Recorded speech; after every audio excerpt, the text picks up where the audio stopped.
Inamin ni Duterte, I am also corrupt. I hate corruption. Hindi ako nagmamalinis. Marami rin akong nanakaw. Hindi ba to nakakaano? Pero naubos na.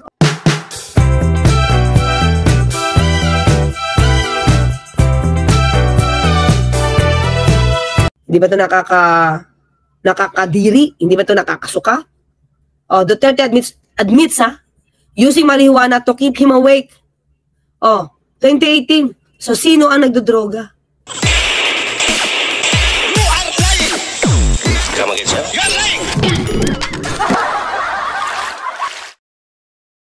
Kung sino talaga ang susuportahan ng militar, kasi itong current president ng Indonesia ay dating militar din. Pagamat, ang hindi natin madideny, talagang nagalit yung taong bayan. So kumbaga, itong concession na ibinigay ngayon ng Indonesia, na ibinawi yung housing allowance na ibinigay sa mga congressman nila, ito ay talagang resulta ng malawakang pagprotesta ng taong bayan. Di ba, mga ka-clear? Papaywating, nagbibigay siya ng konting kwento tungkol sa Indonesia. Ha? O, congressman din daw. Ano, congressman. Lumalabas na congressman doon sa Indonesia to, mga kasi kinukwento niya dito eh. Pero parang hindi siya naging congressman. Diba? Eh gusto pa nga maging senador eh, kaya lang inayawan ng tao eh. Diba? O, sige tuloy. At bagamat may impluwensya ang militar, tingin ko galit yan. Galit, bunsod, lalong-lalo na nung walang awang pag-aararo na dahilan para mamatay yung isang protester dahil sa isang police armored carrier. Naku, makakali, kinukondena natin syempre ang mga kilos na ganyan na maaaring ikamatay ng tao. Pero, banggitin nyo, pansinin nyo sinasabi ni Harry Roque dito. Ang tao ay nagprotesta dahil nga may inararo at namatay na protester, sabi niya. Eh, yung pinapatay kaya sa panahon ni dating Pangulong Duterte, hindi ba dapat magalit ang tao dun? Diba? Hindi isa, hindi dalawa, hindi isang protester ang pinatay sa panahon ni dating Pangulong Duterte. Mga taong pinagbintangan pero wala pang desisyon ng korte, so matatawag pa silang inosente. Bakit? Di ba lagi niya sinasabi, bakit nakakulong agad si Pangulong Duterte? Di ba there's a presumption of innocence until proven guilty? Yan ha? So, kunin natin, i-grab natin yung salita na yun. Yung pinatay sa EJK, walang kaso. Buti pa nga si dating Pangulong Duterte, ay oo, may kaso eh. Yung mga taong pinatay sa EJK, walang kaso. Di ba? Walang desisyon.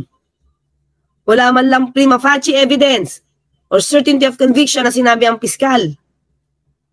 Pero nasentensya na ng death penalty ni dating Pangulong Duterte. Anong mas karumal-dumal?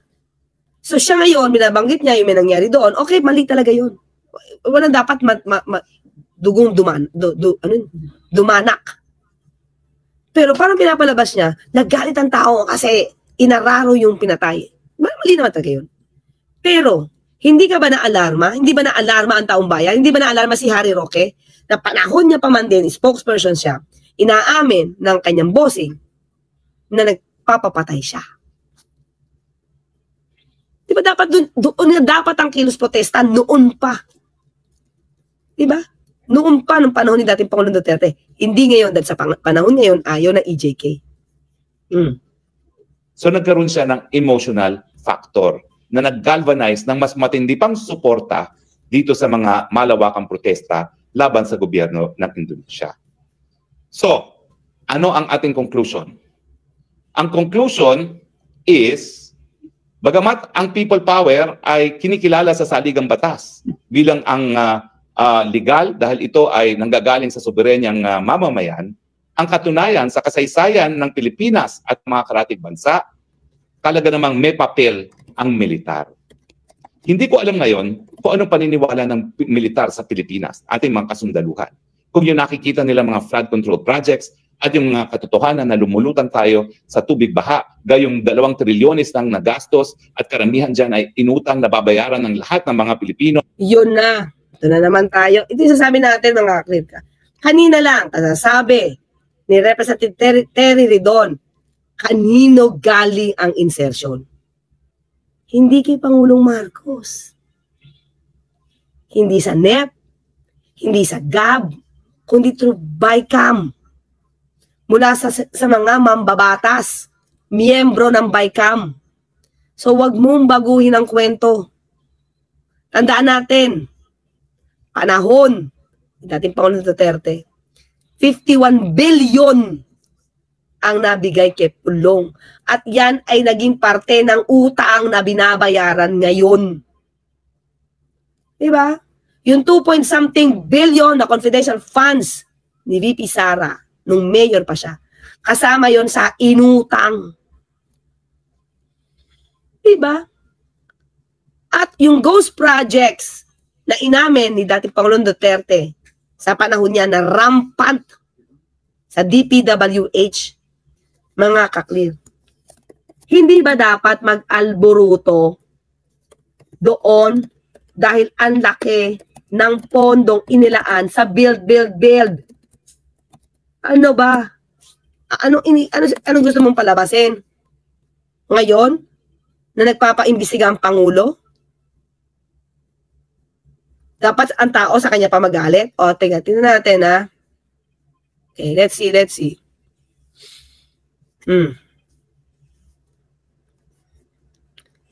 Binabago kasi nito ang kwento na para bang ang linis nung panahon nung nakaraan. Oh.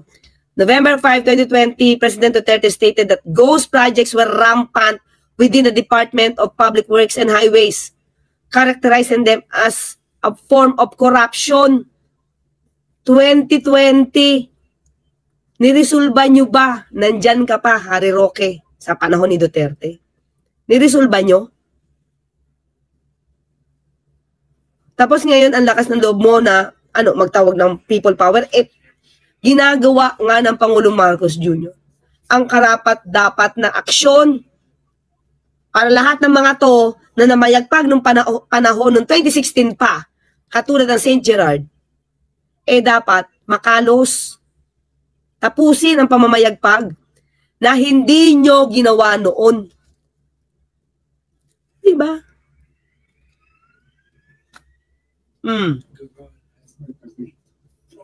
Ayan, maliwanag eh. Aminado siya. O, anong naging nyo dito? Naging tugon nyo dito? Diba? Saan ba? Wait lang ha. Sige. Ito naman ang ginamit ko dati.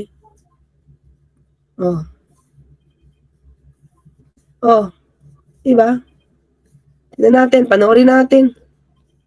Ang DPWH, ang pinaka-racket dyan is yung ghost project. So walang delivery ghost project. Marami yan. Karamihan yan, it's the regional director. Ipapalabas nila na may project ito, ba't wala? Bakit natulog si Mark Villar dito? Tulog na tulog. Tahimik lang. So, anong ginawa niya? So, the best way is to conduct an audit of those projects to determine if they are ghost projects or not. Harry Roque, ba't nung panahon na yan, hindi ka nagtawag ng aksyon sa militar at people power? Diba? Maliwanag. Huwag kayong magmalinis. Ang Pangulo ngayon, ang lumilinis sa mga duming iniwan nyo. That's the point. And I think they are plenty. And I dare say that ang pinakamarami siguro matanggal would be from DPWH. I really intend to clean government. At least kung hindi ko kaya, teka lang, bakit di mo kakayanin? Sabi ni VP Sara, 1 day tapos na dapat to investigasyon.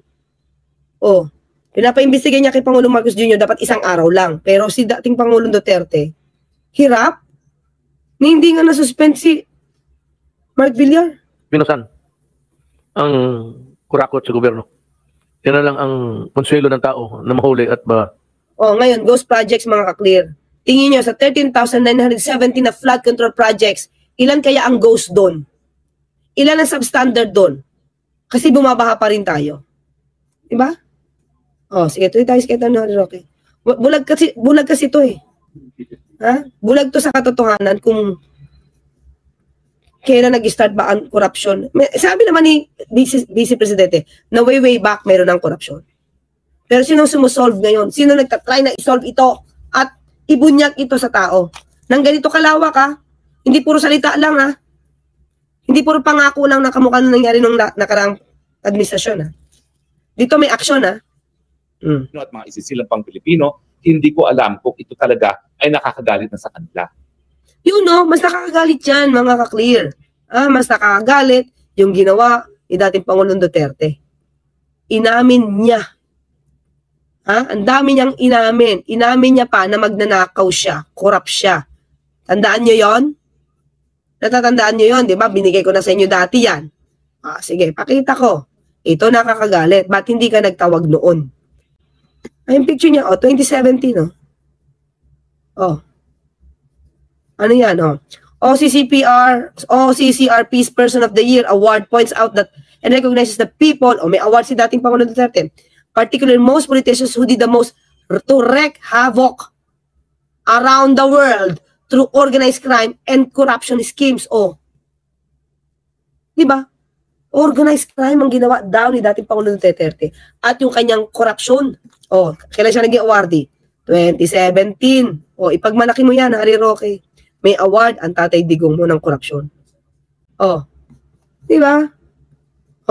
Sana si BBM huwag palampasin ng mga Duterte pag nakapwesto yan mga sa palasyo, kami may hirap at simpleng tao ang mahirapan.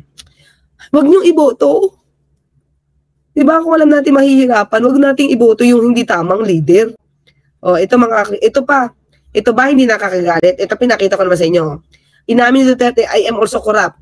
I hate corruption, hindi ako nagmamalinis. Marami rin akong nanakaw. Hindi ba to nakakaano? Pero naubos na. Hindi ba yan nakakapuyos ng damdamin? That's 2017, no? Ito pa. Ayan, Hindi ba to nakakadiri? Hindi ba to nakakasuka?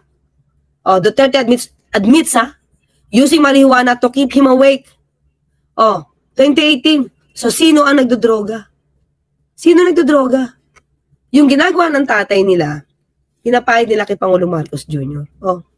It's killing activity. Ayan President Duterte admitted Monday he was asked taking marijuana to keep him awake, citing his hectic schedule. So, at the time na siya presidente, magamit siya ng marijuana.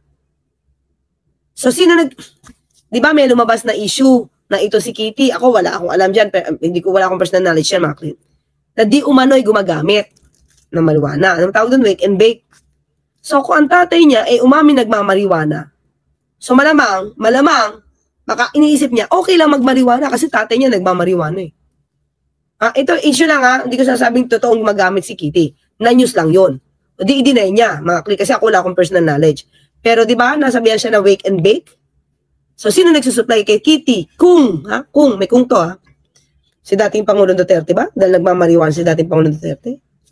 It's a killing activity. Present tense siya.